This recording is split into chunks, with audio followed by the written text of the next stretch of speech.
Mga kausap natin ngayon si Secretary Roy Simutu, ang bagong talagang kalihim ng Department of Environment and Natural Resources o DENR. Magandang umaga po sa inyo, Secretary Simutu, at congratulations.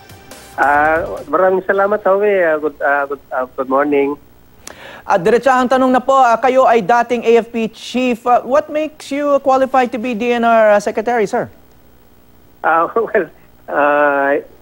Ang aking is if I'm given a task, I have to study it, learn from it, and I will do the job as the best of my my ability. Mm-hmm. Okay, so far ano yung tingin niyo dapat maging priorities ninyo, Secretary? Well, I will try to review what is in the table na naiwan, then try to study it and assess and analyze the situation, and in order to may stabilize na rin ang situation sa DENR, especially sa mga yung kumukontra sa mga sa mga mining. Okay, nabanggit nyo rin yung mining, yung pinaka-controversial na issue na last several months sa ilalim ng dating Secretary Gina Lopez. No? So, for the record, sir, pananatilihin nyo ba ang mine closure orders ni dating Secretary Lopez o babalik ta rin nyo yung iba rito after your review, sa tingin nyo? Well, sabi ko nga kanina, we will review what is in the table, what are in the table, and I plan to go there and find out for myself the real situation there.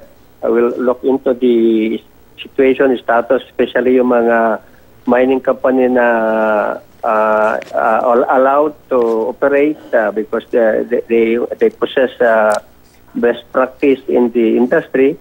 And I will look into also the other mining company na may either suspended or and find out the difference kung ano yung what was the best and bakit ano yung the other one, then we can make adjustment.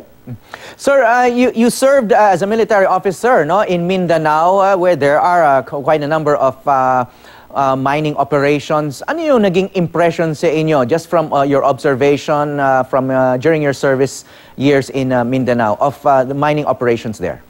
Well, I was there in Mawab, that is in Compostela. Near Mount Diwalwal, ito yung mga mining doon. Ang aking policy kasi noon, I did not like my soldiers to go there to go near the mining because maraming mga controversies. Mm-hmm. So I was not able to go near the mining areas.